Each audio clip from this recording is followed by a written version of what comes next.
episode now? 19? That's crazy. It is. It's definitely 19. We're on episode 19. This topic was actually suggested by OG Junkyard and I do Discord. He was like, oh, no sound. Really? No sound. No sound. Oh, boy. Let's try this again. Let's try this again.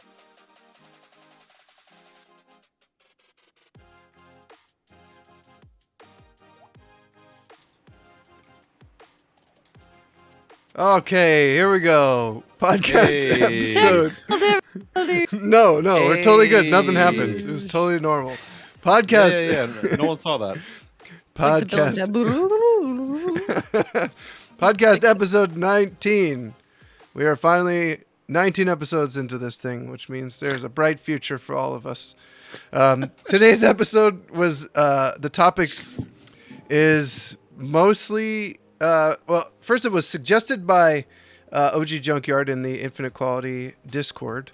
So we're just going to be kind of chatting a bit about this, helping everybody kind of get their mind wrapped around where to improve your stream, what to focus on. It can be really easy at any stage of streaming to kind of get a little bit lost in what do I do now? And get stuck on creative situations, not really knowing like if you should spend the time fixing your microphone, fixing your camera, alerts. It can be really easy to just kind of get lost in the shuffle and do nothing or do too much of one thing. You could spend way too much time making an alert and you can spend way too much time fixing audio that was good enough and just kind of trying to eke out too much. There's like a lot of stuff to do as a streamer. So many hats we have to wear. What do you guys feel like as a streamer? You're always fussing with something, right? Yes. Yes. Constantly. What do we fuss with the most? What do we feel like takes up most of our time? Lighting. Lighting. Really? Lighting's important.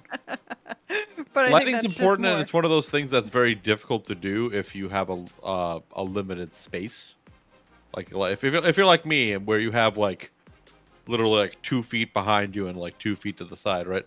Like, Yeah. lighting is hard. Lighting is hard, but good lighting can make a bad camera look good. So True.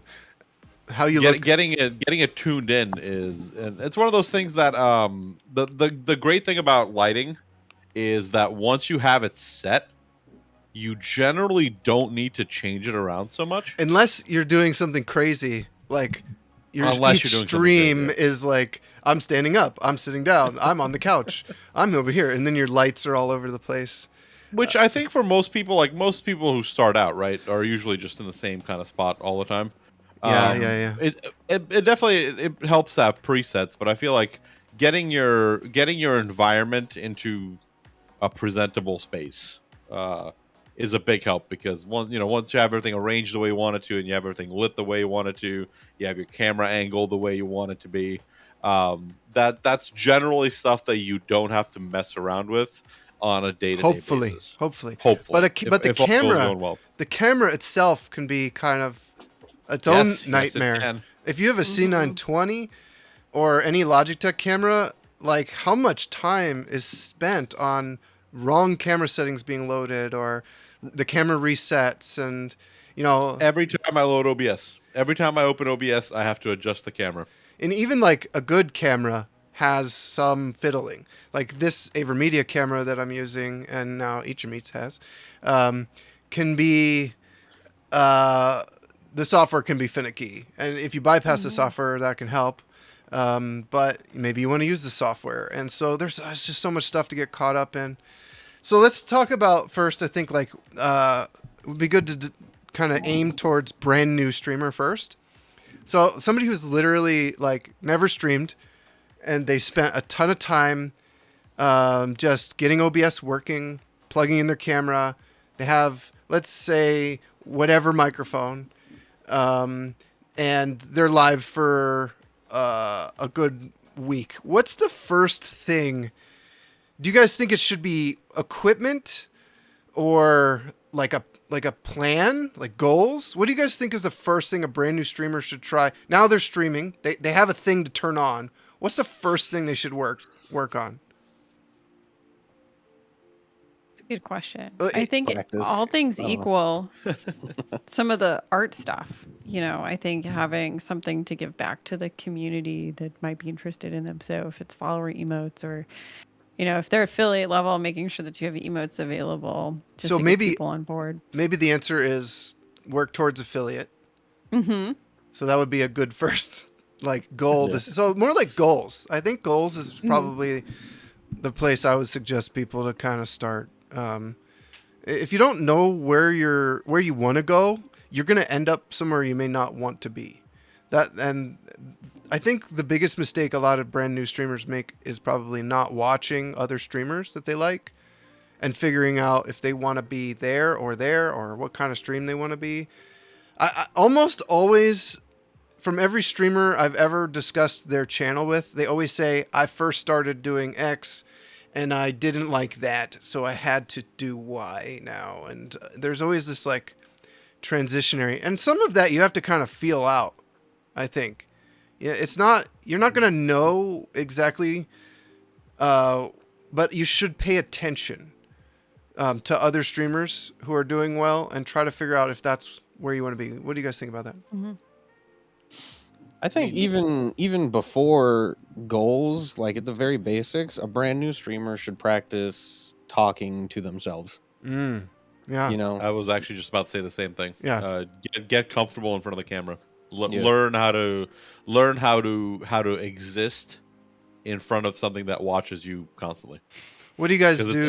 it's not the same. How does practice look? What does the practice look like, Pickles?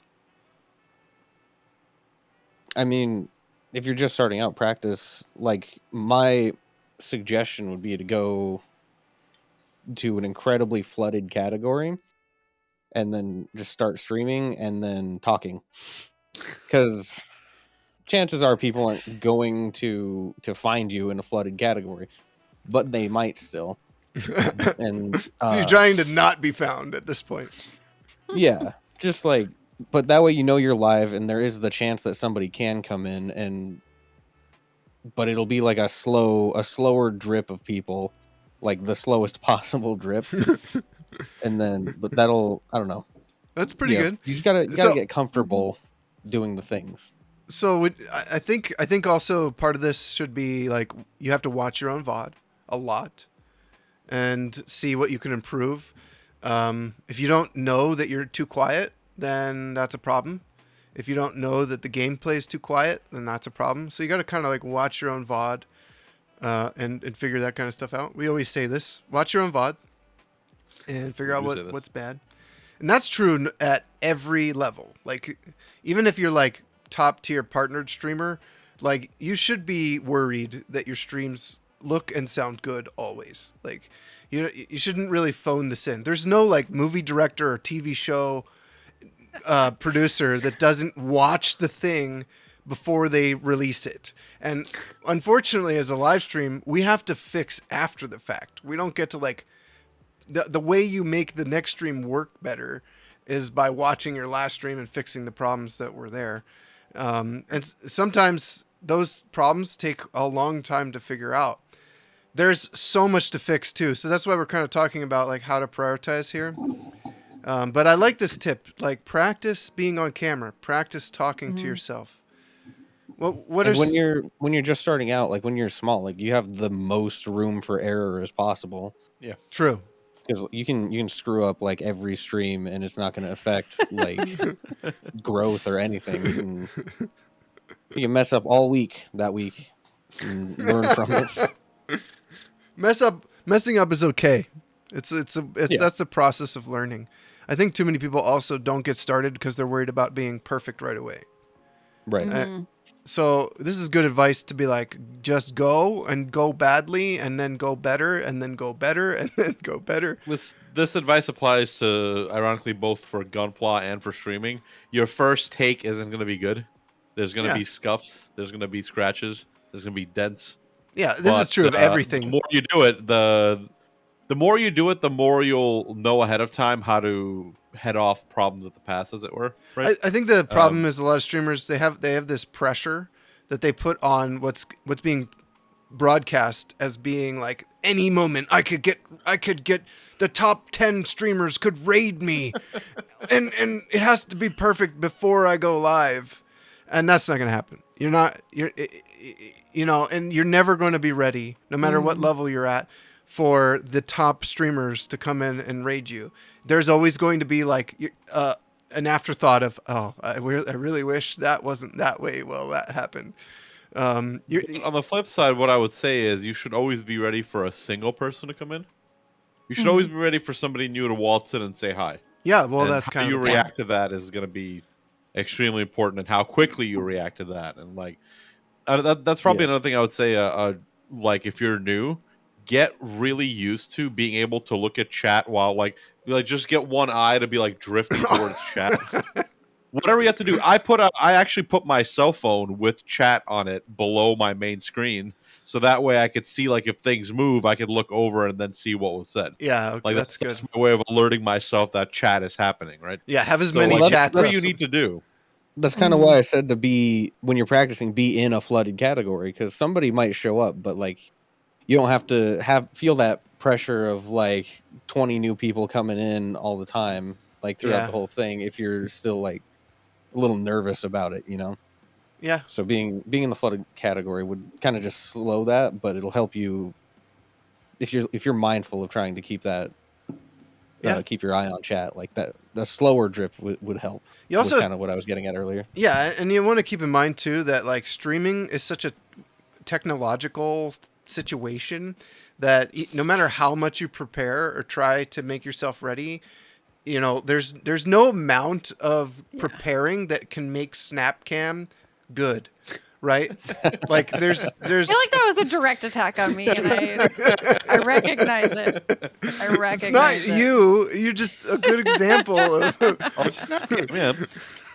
it's just like you can do all the preparing you want, and you hit go live, you hit start streaming on OBS, and now your computer's under a major load, and your camera's like suffering, and it's totally different. So on the flip side too, so you got to be able to roll with those kinds of punches and like not get too upset that things are not going smoothly. Because That's kind of a hard one, Absolutely, because yeah. as soon as something like starts to go wrong and you don't know how to handle it, like everything like snowballs from there. Keeping calm is that's one of those things where like I guess kind of goes back to like how you behave in front of a camera. Like you have to train yourself to not show fear, right? stoicism, yeah. The camera is a deer caught in headlights. That camera's frozen. That camera's not going anywhere. You have to figure out how you're going to react to that. So Yeah, and that could be that could be patience and calmness. It could also be, honestly, it's a good place for a little bit of self-deprecation, I think. I feel like there are so many people that jump on that like, oh, professional streamer over here sort of thing, and I think that's an appropriate place for, lighthearted self-deprecation. Not that that ever happens to me. My streams are always perfect. always. Fun. Yeah. But And, having well, that's that actually- like lightheartedness is important. Your streams are perfectly imperfect, which is the Yeah. way you kind of want to aim for it. Like, it's okay to be imperfect, especially when you're just starting out. And the expectations should only go up. If you've been streaming for 3 years and your mic still sounds like garbage, and you've bought like $500 worth of games that you don't play and don't stream, this is where maybe you should have spent $60 to $70 on a Samsung Q2U. Raise your hand if you're using one. So snazzy. Hylian and Snazzy are both raising your hand if you're listening to this on audio. That microphone is fantastic, and you're done. You don't ever need to buy a different microphone. Only if you want a soundboard And even then, you can still use a Samsung Q2U. It sounds so good. It sounds way too good for how much it costs. Right. And just what matters is that you make better decisions moving forward. So let's move out of like, so people are good. They've got streaming down. Maybe like game selection is the next thing they should try to figure out. Is like what you're going to stream and how that's going to impact your growth. Like I stream music production and playing live music, and the music category is oversaturated. It's just mostly DJs and people playing like cover songs, and there's hardly anyone doing live mixing and mastering and production of music. So I've kind of like settled into that my stream, that's not growth category. I'm barely gonna get any new people to come in. Even the amount of people that click on music and try and pick one of those streams is pretty low. So it depends on what you want to do. If you want to do something, like I want to produce music, that's what my time is. I need to use my time on, and I'm just also streaming it. So my goals don't really coincide necessarily with one-to-one growth. If I want to grow my stream and make that my priority, then I should make different decisions. So this is where I feel like you kind of need to figure out what you want to do on Twitch and how important is it to grow. I've seen a lot of people be like, I really want my stream to grow and I want to play Fortnite. Is that still a thing? Yes. Yes. Even it is. Yes. Oh my gosh. Yeah, but the cool kids say Valorant or Apex. Right. Yeah, it's Right. Valorant Right. now. Right. I really want to grow my stream and play Call of Duty. Like this, a lot of the times, this is a conflict of interest, and you're not gonna. Most people are not gonna grow their stream playing Call of Most. Duty, Fortnite, the top games. It's just not gonna happen. As I find that, and that a lot of streamers have this conflict where I explain to them what they're doing. It's like, you're not going to grow if you do X. So is playing this game, streaming this content more important than growth? What's more important to you? Do you want to be a streamer or do you want to play Fortnite on a stream? What you have to answer this question honestly. And I find that it's also the streamers that get the most frustrated that they're not growing because they're playing that game, and they think, well, I'm so good at this game. You can be amazing. Nobody's going to ever see it. You're at the bottom of the category. And it's the other thing I would say is it's okay to decide like, hey, I'm gonna do this the next time, and as long as you're acknowledging that, okay, yeah, this is not gonna be a growth thing. This is I'm doing Yeah. this as a experimental thing, or I'm trying to something different out. Like it's okay to do that. You don't have to grow all the time, right? But you do have to like kind of be honest with yourself about what you're doing and why. Mhm. And if you're just experimenting all the time without ever applying anything that you're experimenting with, then maybe maybe growth isn't a priority that you should be focusing on. Maybe you haven't discovered what your stream is yet. Mhm. And like Hylian said, that first week when you do have that, or even more than the first week, honestly, I would say the first month or two, you have the broadest range possible. You could do whatever you want. You're probably going to get the same amount of people anyway, because you are new. You're going to get a couple people coming in, maybe one or two people a day. Just work on trying to figure out what you want to be and what you want your stream to be. Yeah. Especially in those early weeks and months when you have the time to, you literally have the time to, if you start out a certain way and you don't like it, you can do a complete 180. Mm-hmm. And I guarantee you nobody will ever remember that. I've seen people do that a year in or 2 years in, where they just completely 180 their stream, and believe me, that stuff gets buried real fast. So while you have that time in the beginning, it's useful to figure out exactly what you want your stream to be. And I think that can actually happen at any time. If you become weary of your screen name or your presentation, realize that it can potentially impact your community. But I think dissatisfaction with how you're presenting yourself is really long-term not good for you. So if you have to do a rebranding and your average viewer is 20, like, so be it, right? It's going to be better for you for the long term, right? And that could be a priority if you're constantly struggling with how your stream is presented and what you're doing with your stream if you're game locked. right? I think if you feel unsatisfied with that production aspect, then that should be a priority, right? So that's something to think about. That's true. And like if you're doing like a rebrand or something, some sort of 180 like that, just communicate with the people watching. Over As long as communicate. you, yeah, as Yeah. long as you like keep them In the loop. like in the loop, and it's clear to them what's happening, nobody's gonna have a problem with that. Yeah. Right. They'll understand all the reasons why you need to do it if you explain the reasons to them. And if somebody And- does have a problem with it, bye. Exactly. And They, don't they long- probably you- weren't going to stick around long term anyway, if that's Yeah. the case, right? I'm only Yeah. here because you have this going on your stream. Sorry, that's not happening anymore. That happened to me. so. You'll get that a lot. You'll get that. Mhm. You'll literally get people who will join you for a couple weeks as you're playing X game, and then you'll never see those people again. Yeah. Yep. Like that. That's just the nature of the thing. But like when it comes to rebranding, though, what really helps with rebranding is having branding in the first place.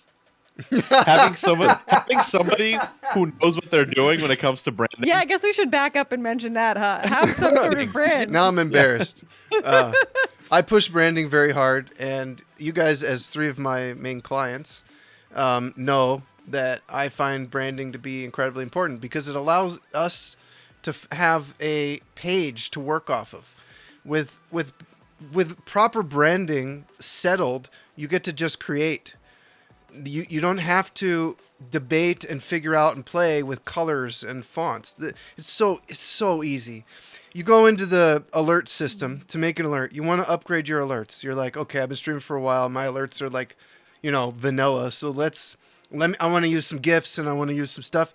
You go into Stream Elements, and because you're done with Streamlabs, and you go into Stream Elements and you create your alerts over there and you start playing with stuff. You go into the fonts and you're like going into the drop down and you're just scrolling and you're clicking and you scroll and you click and you what about this font? And then you're like, oh, I like this font. Okay. And then you go to your next alert and you use a different font and you just everything is all over the place. All I'm thinking about is like the flyers that people make, on like Windows, where it's like one line's Comic Sans and the next one's Times New Roman, and like they're different Right in the sizes middle, and yeah. all over the place, right? And how Yeah. much of an eyesore that is. Yep. And, ugh. Yeah, definitely having some level of vision and consistency. And being willing to change that, but realizing that it's good to have at least some level of branding and then follow how things develop over time in a thoughtful way, I think is really important so that people connect with you from a consistent perspective. That's why our first meeting together was a branding meeting. I do this with every one of my clients. The first thing we talk about is we spend 1 to 2 hours picking colors and fonts so that we can just make everything out of that. The website, everything is cohesive. All the alerts, anything, your starting soon screen, it just gets made rather than, would you like this font? Oh, what about this color? And then you get lost trying to just playing. And that's not where you want to be creative. You don't want to be trying to figure out what colors and fonts to use on every new thing you make. You want to pick your main fonts and your colors. This is what all major corporations do as well. They hire a marketing firm, and they create a branding board, and they pick colors and fonts, and then everything gets made out of that. It's the palette with which you paint, and then guess what? You can focus your time on making cool, fun stuff for your stream, and alerts that make people laugh, alerts that people like. The engagement side of your stream, you're not sitting there thinking about what color to use or what font to use. You know what colors and fonts you're going to use, and I know exactly what colors and fonts I'm going to use for all my clients. Plus, if you go hire a new artist and or somebody says, I want to make you merch, you slide that branding sheet right over to them and be like, here's my branding, go ahead, make me something. And they're not going to give you something with Comic Sans MS on it and like weird because you said use this. These are my fonts and my colors. They're not going to give you T-shirts with Microsoft clip art on them. yeah. They might try to make it in Paint, but they're going to have to use those colors and those fonts. This is especially helpful for Fiverr. If you're going to hire someone off Fiverr, they're just going to give you like something that looks like everything else, right? Like how many streamers out there just are using like a Fiverr logo and it just looks like another esports logo. It's the exact same style because those artists, they just like We are take esports. something they've already made, change the colors and the shapes Sure. a little bit, and then they make $20 off you or whatever. And I would But say I- just like if you look at any successful streamer, whatever you define that to be, right?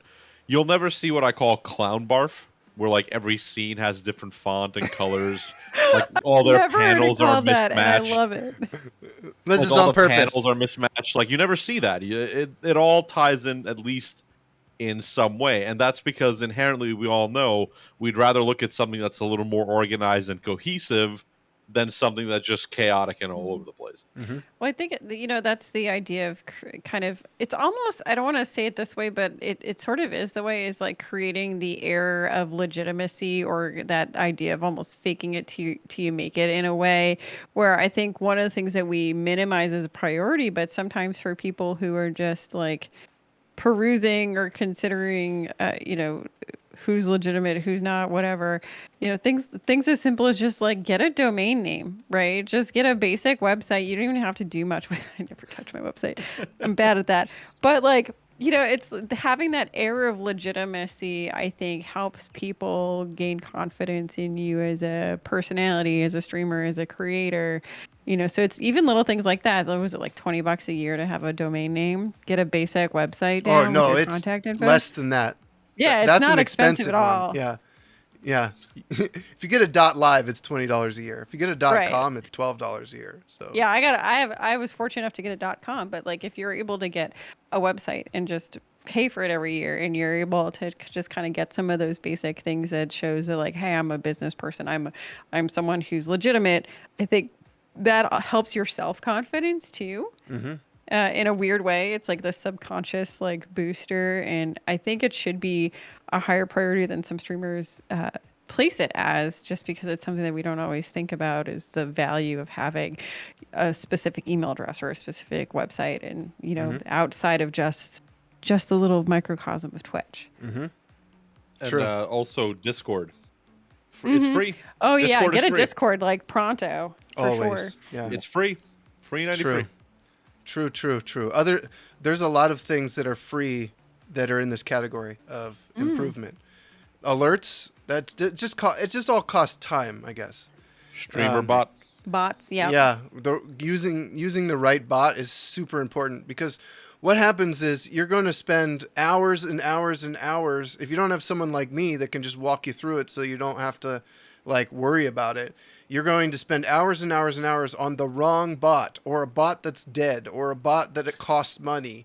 And sometimes the other thing here is that no matter what you do, you're going to have wasted time eventually, because something new is going to come out that's better that you're going to need to switch to. And so you got to kind of get used to playing with software and fiddling with bots and things like that. But there's always a best option at the moment, and you want to spend most of your time figuring that out, not trying to figure out how to use the wrong bot.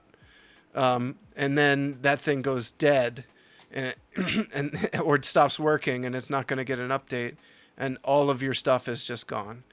I personally, right now, the suggestion is, use Stream Elements for the basic stuff. That's not going anywhere. The basic command structures, normal commands, it's not going anywhere. Stream Elements is a totally fine place to put your shout out command and your timers, stuff like that.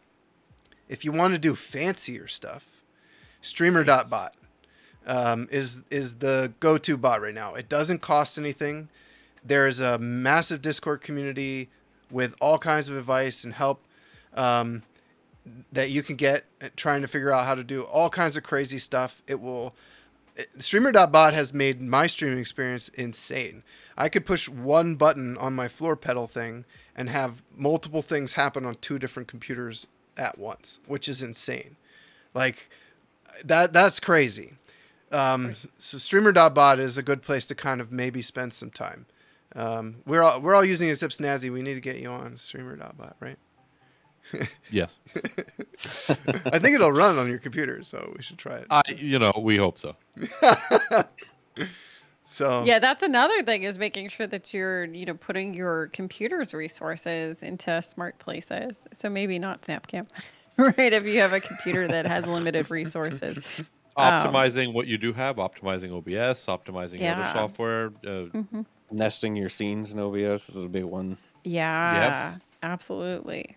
Make it easy on yourself, right? Because if you have to dig through to find where an issue is, that's time that you're taking away from doing other things you could be doing, especially if you're live. If something happens while you're live, right?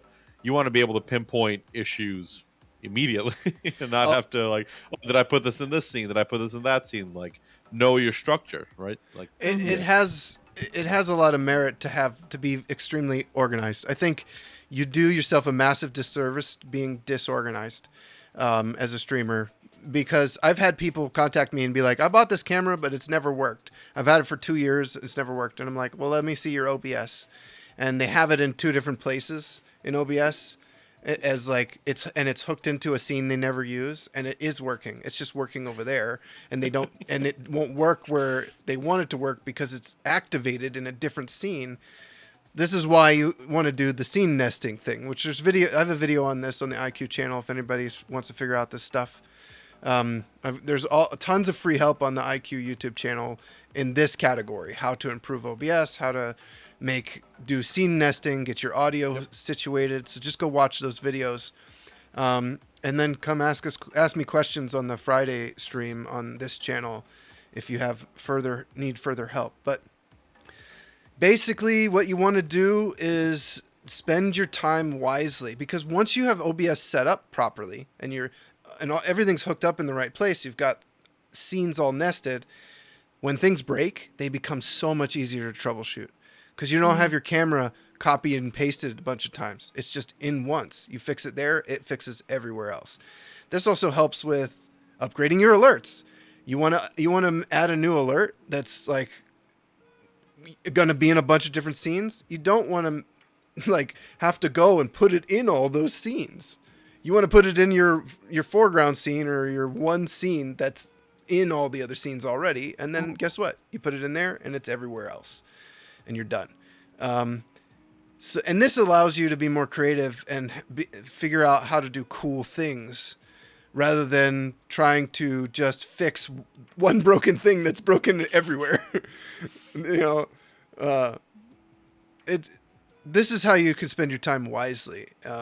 You have to you kind of have to invest it earlier, right? You have to put the time investment in of being organized and getting things set up right, so that you don't waste time later fixing things.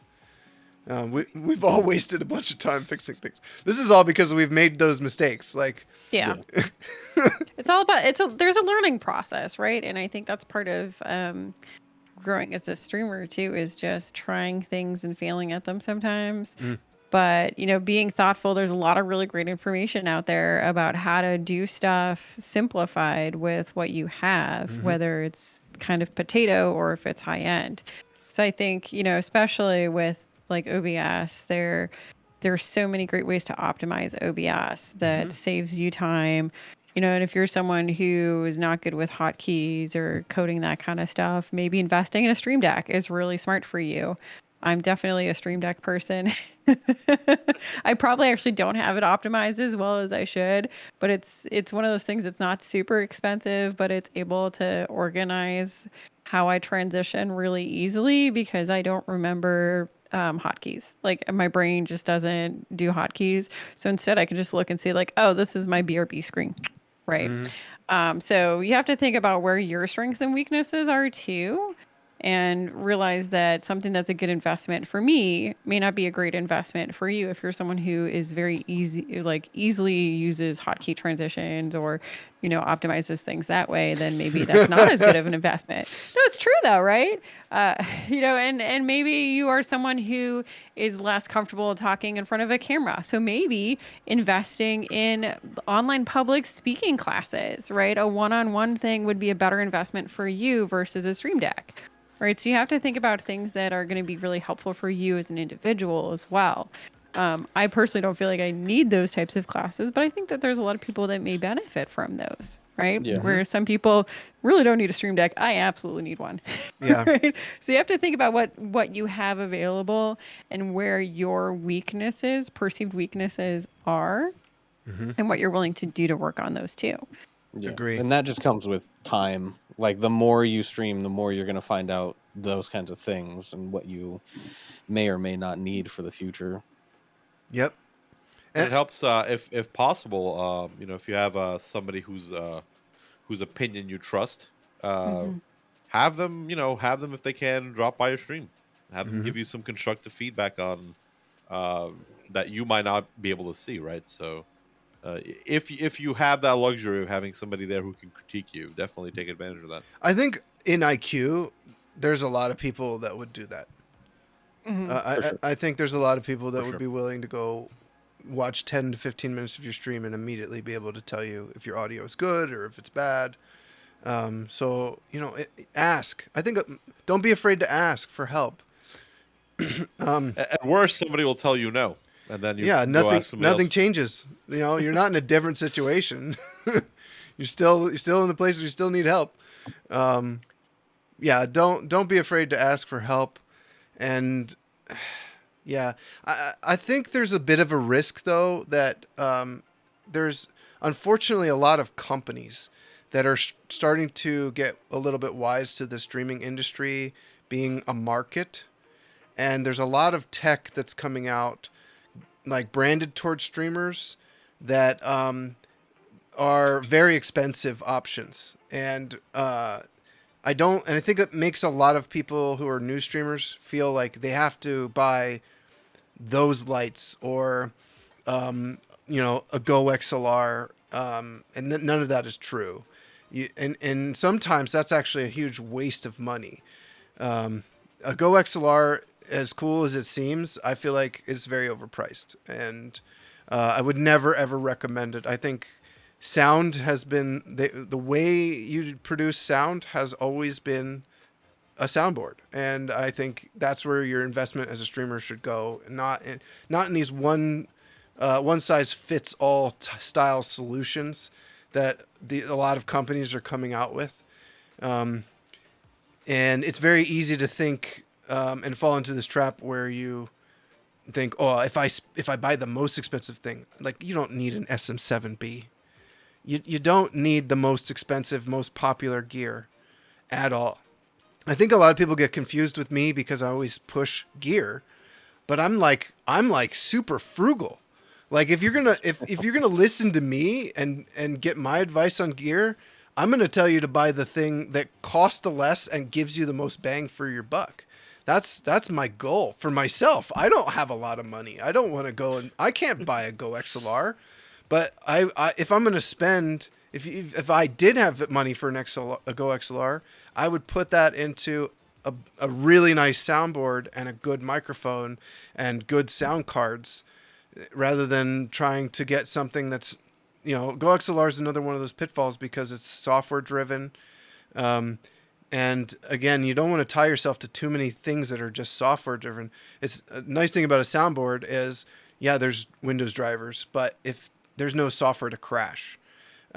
You're not going to suddenly have things not working because the software is not working.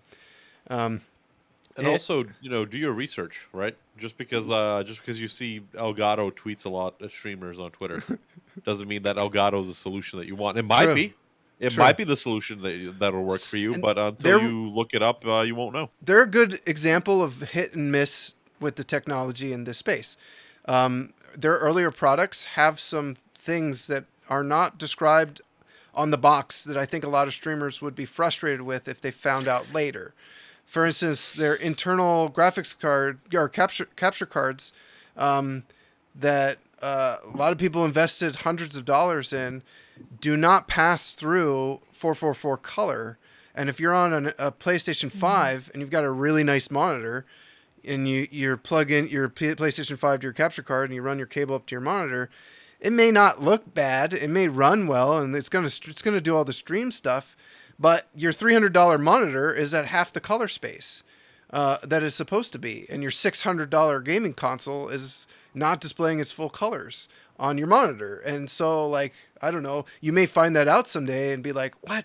This capture card was so expensive. Why does it do that?" Or a more immediate issue with Elgato capture cards, even the internal ones, is there's a half-second delay on Sure. the playback, which Yeah. is definitely like an immediately noticeable issue Right. that So they if you're don't gonna really talk play about. off the preview, then that's gonna cause delay and issues and stuff like that.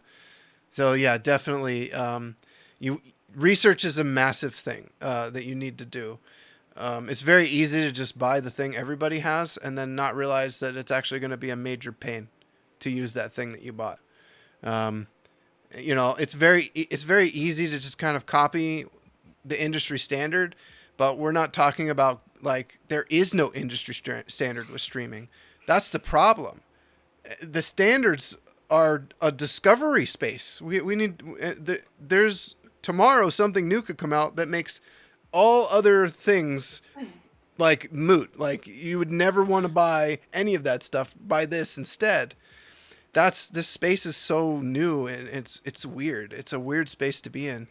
It's very easy to fall prey to marketing and companies trying to sell their product. And it's very easy to buy a capture card because it has a brand name on it, and that's not the right idea. Snazzy, what capture card are you using for your PlayStation 5? You don't even know what it is. It's a $12 capture card. $12 capture card. That's all you need to know about Does it. anybody is that complain about your stream? I do. Well, yeah. I do, because I know how finicky the capture card is. Yeah. But like, yeah, it's. I mean, the like, quality. But that's the thing. Oh no, the quality, no, absolutely not. Because when it's working, when it's not stuttering, it works just fine. It's, but when it gets overloaded, it gets overloaded. Yeah, But it that's what overheats. happens with the $12 card. Yeah. But like, that's the thing, right? The whole crux of the case there is, for somebody like me who's just who's just starting to stream console, right? Because I'm primarily a PC streamer. $12 capture card works just as well as if I paid $300 for an Elgato. It works. I don't need a bigger capture card yet. Down the line, I probably will. But for where I am right now, a $12 capture card works fine. And hey, it's $12. I mean, to be fair, we did have To be fair, I got it for free anyway, That's but true. that's a separate problem. But even if I was paying for it, $12 is not an outrageous amount of money, right? No, So, you could buy like 6 of them and then like swap them out. If one overheats, swap them out. Yeah, exactly. But to be fair, like, they're not as straightforward as normal capture cards. We did have to do a workaround for the audio. Oh, well, yeah, like absolutely. an audio extractor and some extra cables and stuff. But that's where again we're having somebody like when I say having somebody, I mean hiring somebody who knows what they're doing to help you set up will save you so much time and so much hassle. True. That you then have that time to do other things like focus on your alerts, focus on the more creative parts of your stream, rather than have to worry about why your camera won't turn on or why the capture card isn't displaying this or that. Like, hiring somebody, for example, in my case, like Sunny, who knows their stuff when it comes to hardware and setting up, has infinitely freed me from the hell of having to figure all this out on my own, especially if you're like me, if you're not perhaps as adept at these things as some other streamers are. I'm actually surprised that there isn't like a whole industry for like streamer tech support. I know, right? Like I'm actually shocked. So if you're really good at this out there and you're looking for a business model, have that as a resource, right? Like pay by the minute or what, I don't know. But you know what I mean? Like, streamer tech support would be so useful if you just had someone you could call. And I mean, you're wonderful, Sunny, but if you had someone I'm full. I don't have room for more clients. There's no more clients. So exactly. But if there was like a business where people could just be like, hey, I'm having trouble with this and XYZ, and people could help you walk through those processes, that would save so much frustration and so much learning curve. My goodness, that'd be amazing. A resource. All these Go ahead. all these technologies are they work in tandem with one another, but they're not created cohesively, right? So we have to, as streamers, we have to kind of patchwork things together, and they may or may not even be intended to work together. So trying to figure it out, there's and PCs are like creatures in and of themselves, anyways, right? Yeah. So then you add all these like complicated layers with live streaming and playing games at the same time, and it's a lot. Yeah. It'd be really nice to have that, I think. If you are looking for tech support for your stream on Fridays, I stream on this channel, live Q&A and tech support. So if you're having trouble with something, just come to the live stream and ask. You don't have to be an IQ member. You can just be a person who streams and is having trouble with something. So if you are looking for something like that, there's free tech support while I'm live on this channel on Fridays.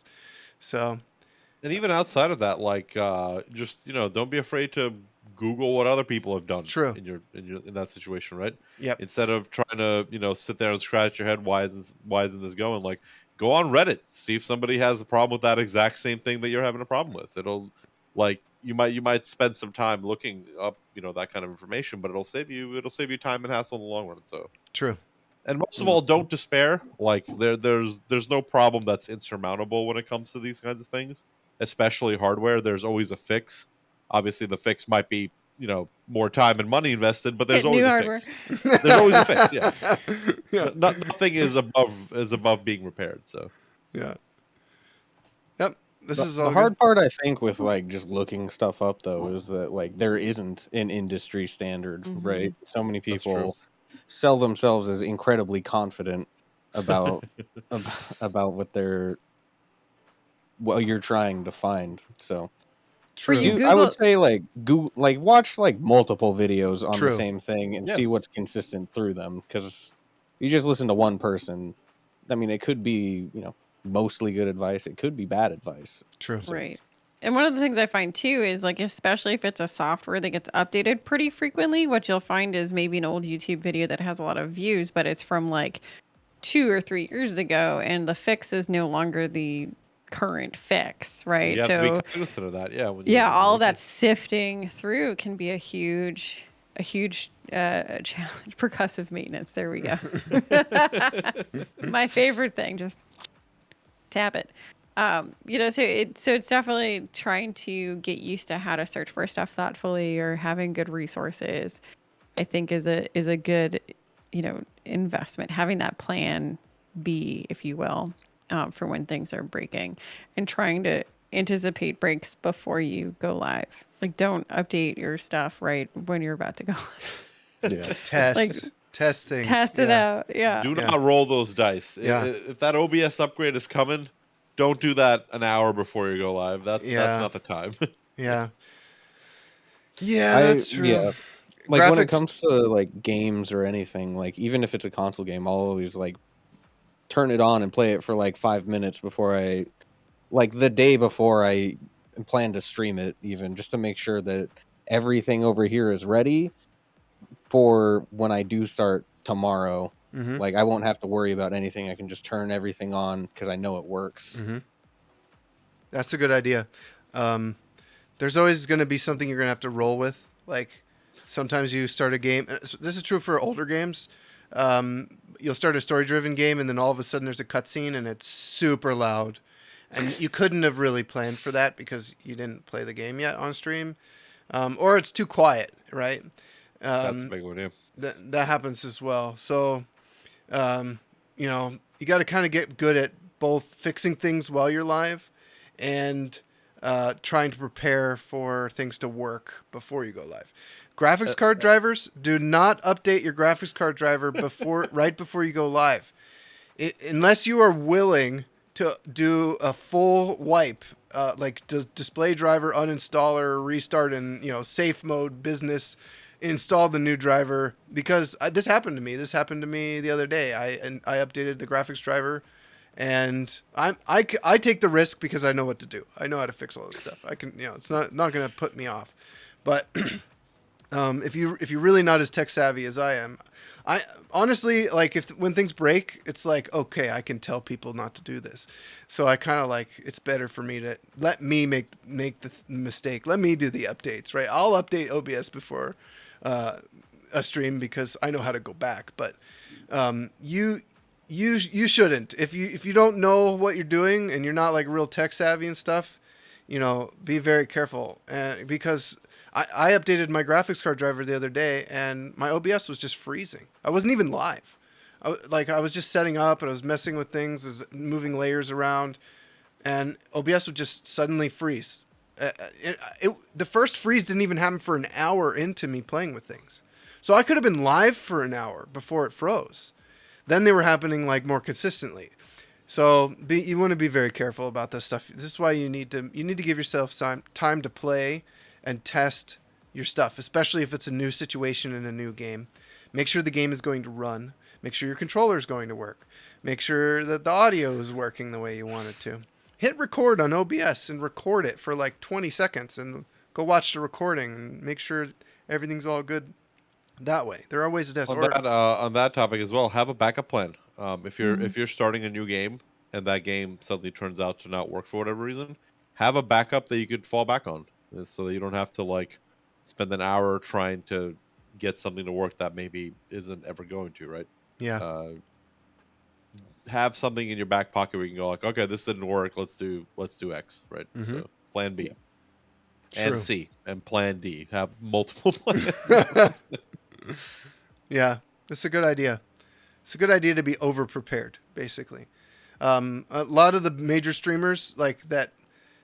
Sure, maybe they're playing World of Warcraft, or but people aren't really there because there's some people that are there because they're playing World of Warcraft, but a lot of the people are there because of the person. They want to hear their opinions and thoughts on things, and they like how they think, and they connect with the streamer themselves. Those streamers have a list. They have like a notepad ready of like things to talk about, so that they never run out of things to talk about or discuss on the stream. And so this is another thing you can do for yourself is going back, kind of circling back to the first thing, like what do you talk to yourself about, right? Get used to talking to yourself.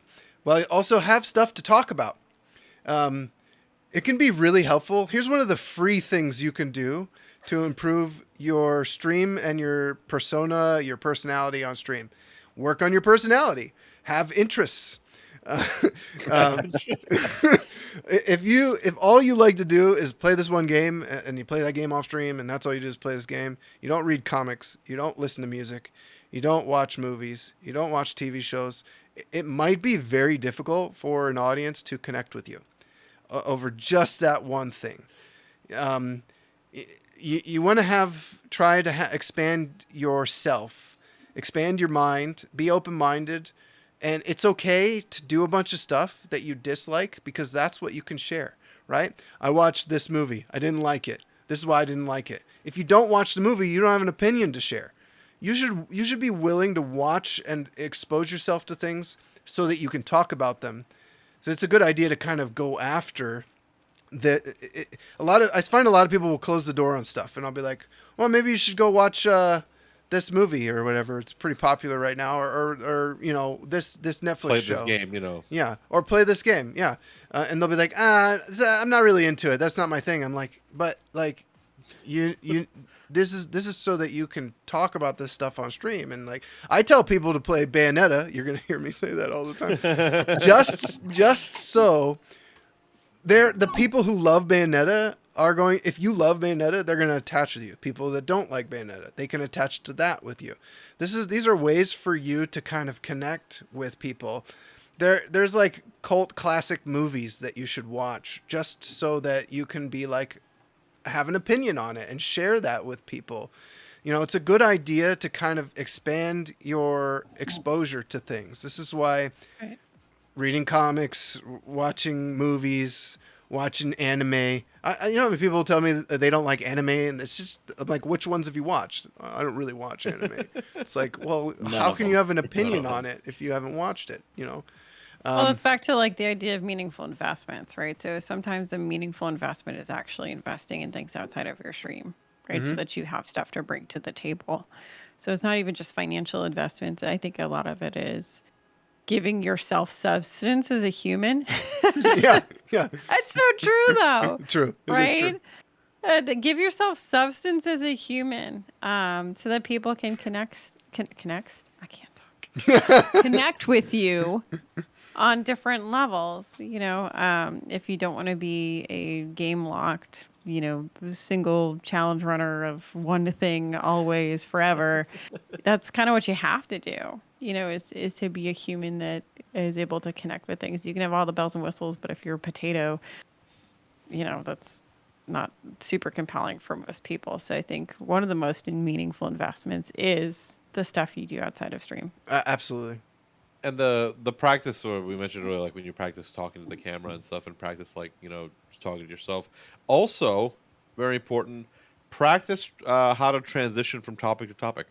That's Mm-hmm. As a streamer, that's going to come up. You're going to be juggling so many different topics because somebody will come in and say something, and you'll have a thought, and then somebody will come in 5 minutes later and give you another thought. Just pay attention. Like if you're watching back your VOD, like pay attention. What do you do when you're presented with a new topic? And if you find that you're having that issue of how to keep the flow going, as it were, well then that's something to practice. That's something to work on, and that's also possibly something that you should watch for what other streamers do, especially streamers that you like, that you find entertaining. Right? They must be doing something right if you find them entertaining. So you should look at that and see like, oh, how do they handle when this happens in their chat, right? I'm not saying copy somebody word for word, but like just observe what other people do, so that way you can kind of distill maybe what would be helpful in your situation. Yep. Invest in yourself. This is probably the Yes. best place that you can invest, And because it's free. if you have all the gear and everything is, all the alerts, everything is perfect, but like you're But boring. like you're boring. Yeah, don't be boring. Just don't be This boring. is That's this is so advice easy. that goes beyond streaming. Like this is it helps you be a Don't be a potato. Nobody likes potatoes. Like, it's okay to have dissenting opinions about movies and Mm-hmm. games as long as you can explain why. And I think explaining why is probably the most important part, because that drives conversation. Or 'Cause I've if you, seen. Sorry, you go. no, it's okay. If you don't know the answer, learning how to ask compelling questions about them, Mhm. right? So Yep. like, oh, I'm not super Yeah. familiar with that. Can you tell me like what drew you to it, or start that conversation? I know we kind of come back to a lot of the same themes, but I think it always bears repeating. Learning how to know what you don't know, but be able to foster conversation and foster growth through that investment in your own personal inquiry within and outside of your community. Yeah. Let's And go. also, like, if you have a game, an alert, anything really, that even if you spend a lot of time on it, if it's clear that something isn't fun, or it's not working, or it's making it's making you awkward, it's making chat awkward, whatever the case might be, don't be afraid to drop things, even if like you're very hyped for a new game that's coming out, and all of a sudden you get the game and you start playing it, and the game is complete doo doo.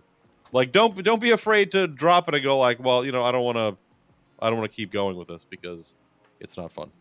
True. Yeah.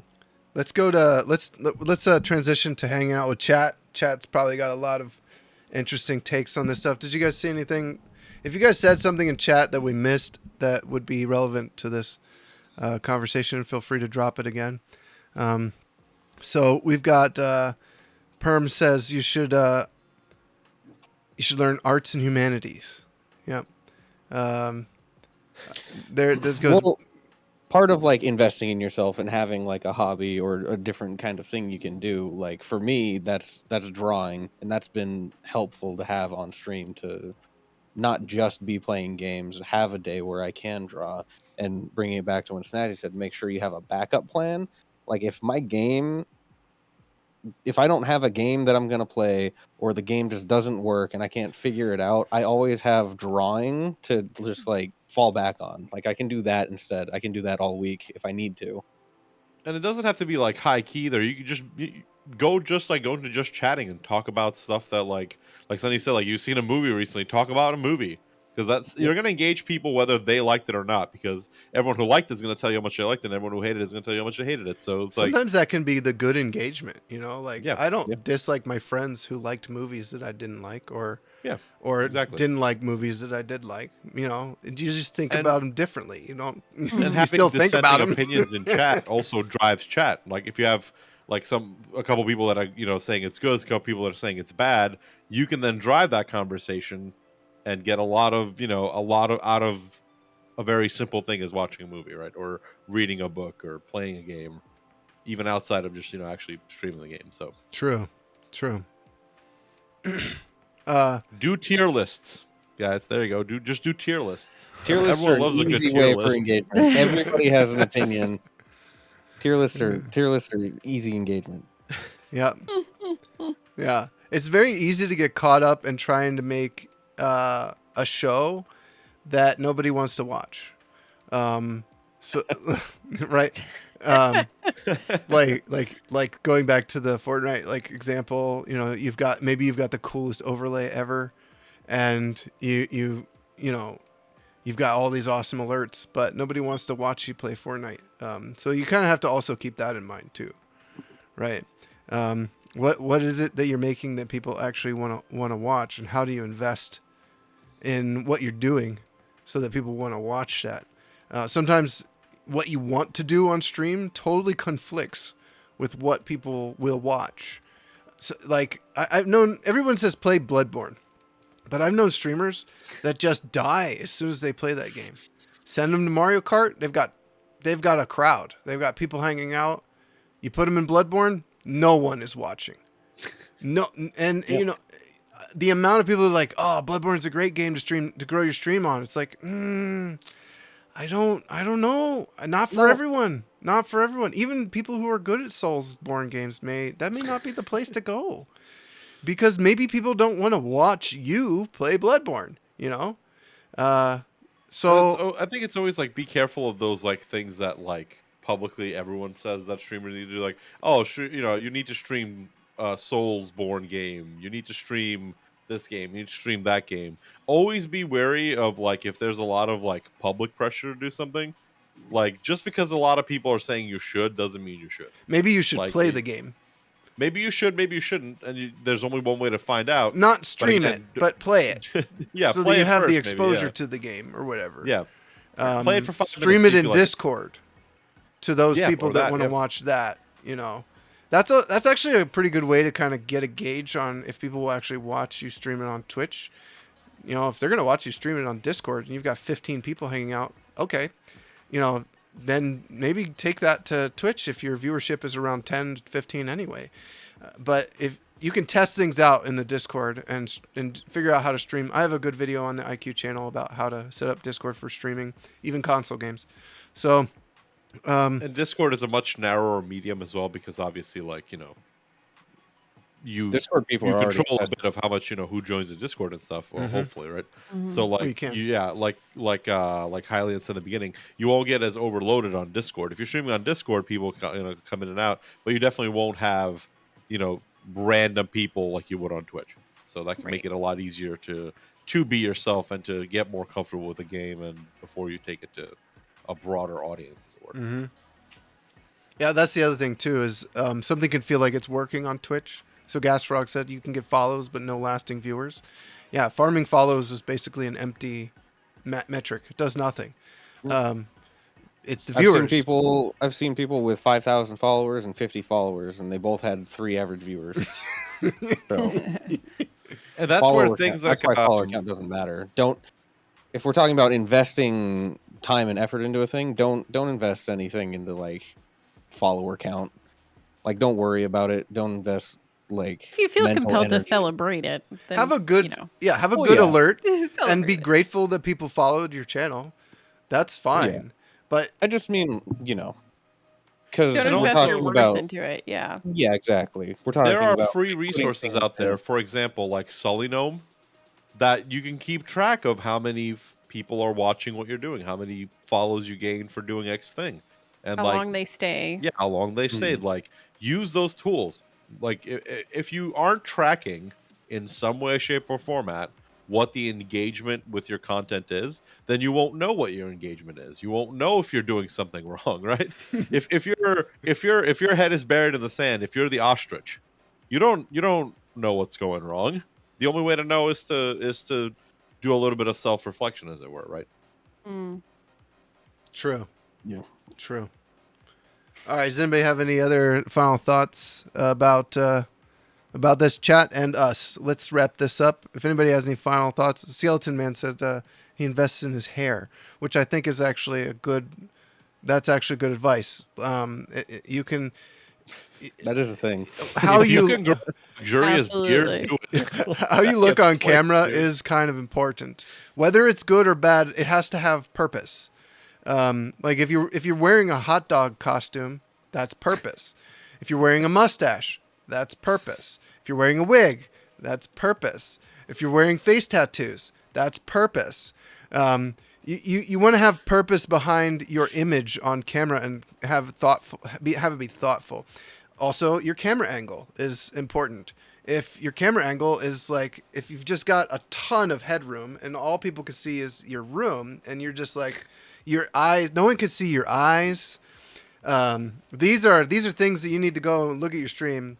You may think it looks good, but go watch other streams and see how you compare. Use other streams. Unless you're cosplaying that neighbor from Home Improvement, where you're like, there's a fence like right at eye level. Like, unless you're doing that, Oh gosh. you should definitely see the rest of your face. What's his name? Wilson or something? Wilson, Yeah, or- Wilson.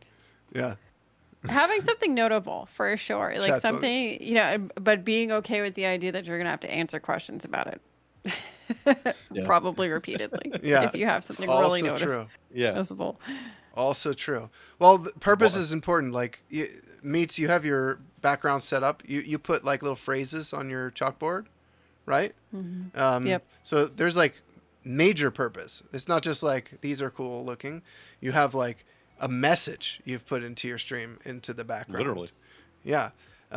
Which prepares you for something to share and talk to viewers about, right? So you're engaging people with what they see on camera already. Girls are better at this because they're used to, well, not all girls, but most girls, they're used to thinking about presentation. Like, guys don't care what they wear most of the time. They don't wear makeup. They don't they really should, do though. their I hair. would encourage guys to actually wear makeup. I think a lot of gentlemen or anyone really on stream like has to think about things like shininess. And, Yeah, I know. Right? you Get know, some just powder. clarity of skin for sure. Like there's nothing like people in film. Yeah, just you don't want it to be a bowling ball, right? Yeah. You gotta Wow, think calling about. Snazzy right out. Right Well, on. he pointed. He's at not that. shiny. No, He's fine. He's call fine. myself Well, out. I had okay? one streamer who's like really talented, really interesting, but like was very dark, like dark lighting, and had just the longest hair. Right, a gentleman, so it's much more noticeable for a gentleman to have really long hair, but always had it kind of like back or not noticeable. And like one day I saw it, I'm like, dude, why? Why Yeah. is it not like, Yeah. out? So that people be like, yo, your hair, what? And there's Because it also- does make people come and stay and be interested in you as an individual. There's Hmm. a reason if you're doing any kind of like movie or TV kind of deal, right? Like you'll notice, like if you ever like watch documentaries of how things are made, like there are makeup people on set Ready to to make go. sure that regardless of your gender, that you're made up in such a way that the lighting agrees with you, right? Like makeup isn't necessarily a bad thing, guys. If dudes think about wearing makeup, is all I'm saying. Yeah, agree. Some it's not just the makeup, it's everything. It's do you have, what can you put in the background? Can you hide a Garfield? Do you have controllers on your wall? Do you have some lights? Just some like that light back there is just a floodlight. It's just like it's supposed to be outside and light a house. I've got Look two at little Aliens ones Fire. here. Look at that Yeah. beautiful Background. bean. That's a Mesmerizing. virtual background. So that's even more like think about what you can do to present yourself, because a lot of times viewers come in, you really only have a new viewer. How long do you have to impress them? Right? 10 30 seconds. seconds, maybe. Maybe you get 30 seconds, but we get we get 10. I think on average you get about 20 seconds, Yeah. especially if you don't If they sit answer through an the ad. chat right away. Yeah, Right. forget it. You get maybe 20 seconds. So somebody new comes in the stream and this happens.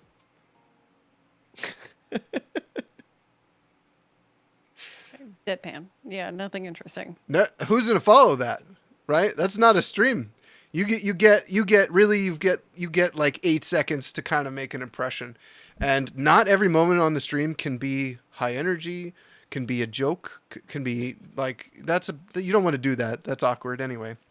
So what you need to do is give yourself the best chance possible to maybe connect with viewers.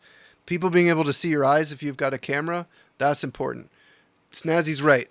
Have stuff to talk about and be able to transition between topics. Set up your room if you've got. I mean, everybody's got a green screen at this point. Like, I think it's actually kind of valuable to, even if you have a green screen, maybe you don't want to use it. Maybe that needs to be something you need to think about. Don't just do things because everyone's doing them. Or if you have a green screen, listen, the world is your oyster. You can project whatever you want back there. True. Right? Like, True. Open it up. Yeah. I'm not calling Hylian and Pickles out or anything, but like, project what you want back there, right? Whatever you want people to see. Yeah. So, I mean, we've talked a lot about investing in like ourselves, investing in things, stuff like hardware and software and this and that, but we haven't really talked about like creative investments and what kinds of things are worth it or not. Okay. Because that's like really hard to figure out. Because, well, like recently Twitch gave out the ability for us to see our most used emotes and stuff like that. And that's a really valuable statistic because investing in emotes and stuff, like things that because it was really hard for me to figure out what people liked to use, like which of my emotes do people actually like. Now I know, and I can take away the ones that mean nothing, that nobody ever uses, and I can make new ones and see how those do. Mm-hmm. And so a lot of it is an experiment. You're not going to have the answer. I think that people should be willing to experiment a lot, because even if you just do something for one stream, one stream with something weird in it isn't going to kill you. No. Like that'll never kill your entire It may also career. not give you an answer to whether or not it works. Right. Some people don't allow things to kind of mature long enough. Like, you may do something for one stream and like, okay, it didn't happen very much. Nobody really noticed it. And then you just kind of kill it. No, like give it time. Give your ideas some time. I would say creatively focus on things like your arrangement, your background. If you are going to have like, different like borders around you in the game and stuff, like for retro games, a lot of people do that. Things bits, subs, things that can be triggered in chat. Those things are, in my opinion, much more important to nail down than, for example, so you want to have a follow alert, but you have to remember a follow alert really only works for that one time when they follow, right? And after that, you have to have other things to keep them occupied. Like that follow alert only works the one time. So if you're spending all of your time coming up with a crazy cool follow alert and you don't have anything beyond that, well, cool, yeah, that person's followed you, but what's gonna make them stay, right? Mm-hmm. And that's where the personal investment. Alerts, that's where like things, topics, keywords that trigger things on screen, or a whole raft of other things you can do. Yeah, variations. Yeah. Because like the whole purpose of an alert is to like make something interesting happen for 5 seconds or whatever, however long it is. And like a follow alert does that for one person at one time, but everybody else sees it, right? But if you only have like one follow alert and get like 3 follows, they're going to see the same thing for like the next 15 seconds.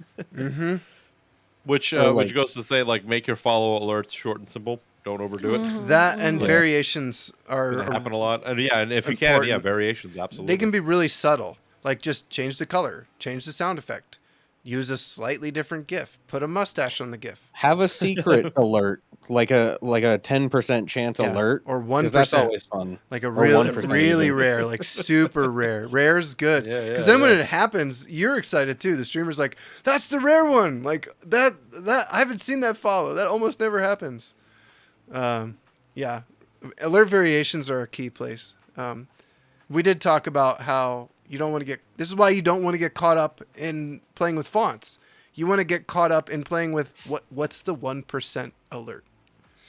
Well, that's what you want to think about. You don't want to be thinking about, is this color or this font going to work? You don't want to think of the shape of the letters. You want to think about what those letters are going to say. Yeah. Right? Let's what get happens? philosophical about this. What happens when is what you want to work on. Yeah. Well, like I think I have like 7 different follower alerts, and it's always like a surprise for me which one pops up. That helps you. It helps you, the streamer. Yeah. I like forgetting the things that I put on stream that other people can trigger, because then it just makes it fun for me too. Because, well, like Sword of Berserk, he hangs out a lot, and he typed in chat all caps big shake, because that's something that you can trigger on my stream, and I'm not always paying attention when it happens, and it's alert that pops up on the side of the screen, and it always like shocks me. I'm never ready for it. It's almost like a light jump scare, but it's always fun. I'm frequently startled by my own alerts. It's a real problem.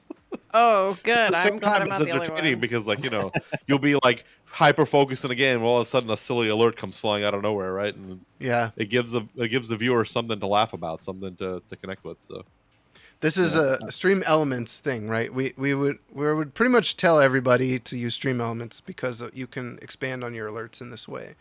Well, I think Making variations in Stream Elements is super easy. We're taking it a little bit for granted that we use Stream Elements. A lot of people still use Stream Labs, and you can very easily. I have a video on the IQ YouTube channel. I'm a broken record here, Wow, but this is just an yeah. IQ pumping podcast today. How to Podcast transfer sponsored from by Stream you, yeah. Labs to Stream Elements. Go watch it and do it. You can move. It is actually very easy. As someone who's like really dumb when it comes to technology, I'm smart in so many ways, but technology not so much. I was like, wow, that transition was surprisingly simple. Yeah. So it is a simple transition. My microphone does not want to stand. You're not dumb. You just have like bad luck with technology. Oh, less so kind. experience with certain. I mean, with look at certain the areas, right? controller graveyard behind you. Like. Oh, I know. All the things that have died. It's huge. So in chat just now, gas frog. So that it's daunting, like the amount of. I assume they're referring to the technology thing, and like we were just talking about transferring from Stream Labs to Stream Elements. Sounds scarier than it is. it's not. but it's Like a 10-minute process, frankly. it's a smart investment, because we were talking about it kind of all podcast. You want to invest time on like the back end so that you can just focus on like the front end, the creative fun stuff, and all of this is generally taken care of. Easy troubleshooting, easy upgrades, easy changes. That's all like right here, and then you can do your weird goofy alerts like right here, and this is the only thing that you really have to worry about. And you don't have to But, do like- everything all at once, right? Yeah. Just just because you move your alerts from Streamlabs to Stream Elements doesn't mean you have to switch them in OBS. They'll still work from Streamlabs. Just start the process and test them over there. If they're working, then replace them in OBS. You don't have to do it all at once. You can just do it step by step, and once you're satisfied with what's happening on Stream Elements, change the URL and the settings, and you're good to go. There are literally, again, on the IQ YouTube channel, there are video after video on how to do all of this stuff, and each video is less than 10 minutes. Some of them are 3 to 5 minutes.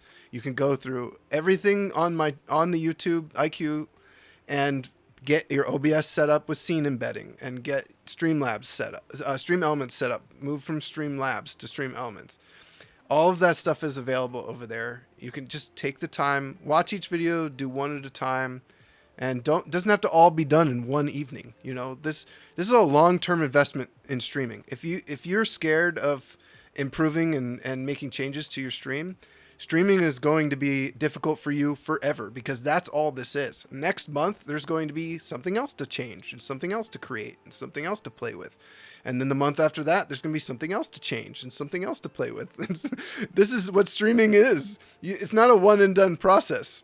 And I would say if you are serious about growth and you want to improve your stream meaningfully, you do have to put in some time off stream. And if you have to, schedule time. Put a block of time saying like, I'm going to spend X amount of hours today working on stream, or I'm going to spend, this much time today, this much time tomorrow. Pencil it in if you have to, in order to facilitate a spot where you could sit down and not worry about anything else that's going on, but focus on what you need to do for your stream. It's right? worth it. Right. It's totally worth it.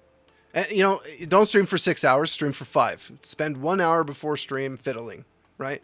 Sort of Berserk actually just said in chat, so it's a good thing if you take a live day, like where you'll be streaming, I'm assuming, and take it off to just work on stream stuff, right? Yeah. The time you would have taken to stream, take it to mess with stuff. Yeah, true. And this isn't something you have to do all the time. Literally, you get this stuff set up and it's working, and then you get to make the next thing, which expands your stream. This is really not about like always trying to go back and make that follow alert better. It's about making the next variation so that you've got more going on with your stream. And you'd be better spent fixing everything, getting it good, and then building on top of that. You want to iterate. Iteration is really the key to what you're doing with your stream. And at some point, you may be able to like, all of my iterations, all my variations are better than my first follow alert. So I'm going to trash that. We're not going to use that anymore, but I've got 6 other variations I made on top of it that are really good. So I'll stick with those. You want to iterate and iterate and iterate and iterate. Let me reiterate. You have to iterate. Iterate. Yeah. Streaming's a creative thing. This is a creative project, and any creative person will tell you that you're never done working on it. Mm-hmm. So Or yourself. You'll never be finished with the stream. You'll just, you'll get to a point where you're happy with it, and then you might not be happy with it anymore. Do more things to it. Yeah. It's fine. It's fine to change your overlays and play. But also, as somebody said, like, and as any creative person will probably tell you, it can be really difficult to be creative on demand, and it can be really difficult to be creative 24/7. So if you are struck with inspiration, kind of like what Sword said, take a day off, and if you had an idea, iron that idea out, work that idea out, and come back, all the better for it. So true. Good podcast. We should wrap it up. It's like we're way over our normal time. So yeah, this is a meaty podcast. Yeah, this is a big one. Do you guys have any Chonky. final thoughts we can wrap up with? Sure. Yeah. Sure. Final thoughts. Let me do like a bit of a summary. Invest in yourself. Invest in using your time wisely. So I liked one of the things Pickles said. He said, don't watch one YouTube video. Watch a bunch of YouTube videos on the topic and get a general sense of what they all are saying. Don't just trust one person's viewpoint on this. That's why we have a discussion about it. And spend your time in the right place is more important than spending your time because if you go out there and you invest all this time in one platform, Streamlabs, for instance, you may feel like that's where I have to be now. That's what I have to do. I have to play with only here. But no, you can actually use Streamlabs and Stream Elements. You can use them both. They're just tools. So, if you're worried about your stream's quality, watch your stream. If you're worried about your stream's growth, make decisions to help you grow your stream. Really, it's all about setting yourself up to play with the right tech and the right stuff, and you don't always have to spend money, right? And I think a key takeaway here is making yourself not boring, like in your own personal life, is super important as a streamer. Having personal interests and opinions on things, good or bad, You know, go see the new Matrix movie so that you can have an opinion on it. That it's not about like loving everything, and it's not about loving every game. It's about being open-minded and sharing who you are with people. Sometimes I've seen a movie and I like it, and someone else says, "Here's why I didn't like it," and I go, "Huh? Yeah, actually, I can see that would be a reason not to like the movie. Maybe I like it a little bit less now. I don't know. I still like it, but I agree with what you're saying. Like, be an interesting person. Have interests." Okay, Snazzy, do you have anything that you want to add? I mean, obviously, all the things we talked about and all the things you said, you recapped it pretty well.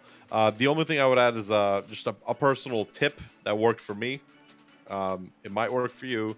If you are having trouble establishing that stream of consciousness, just pretend like somebody's sitting next to you, like a family member or a partner or significant other who like doesn't really play video games, and just like pretend that you're describing to them what you're doing. That's what I did when I started out. I imagined that I was sitting there like I was when I was younger, like nagging my father about what's going on in the video game. Like, that might work for you. That's my tip for the day. Okay, eat your meats. Let's go to you.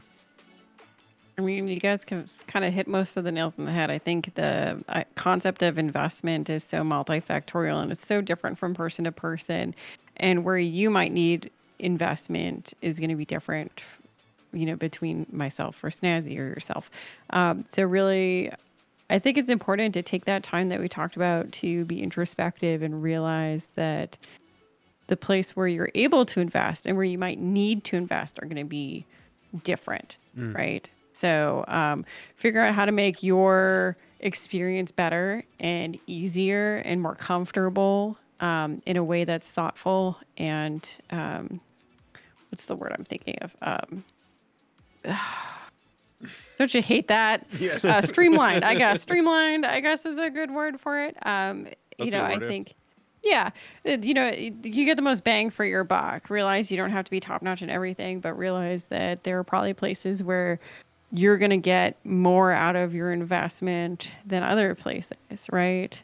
And I think taking that time to really reflect on where do I need to invest my time and energy or my finances or my creative juices, if you will, is your first step.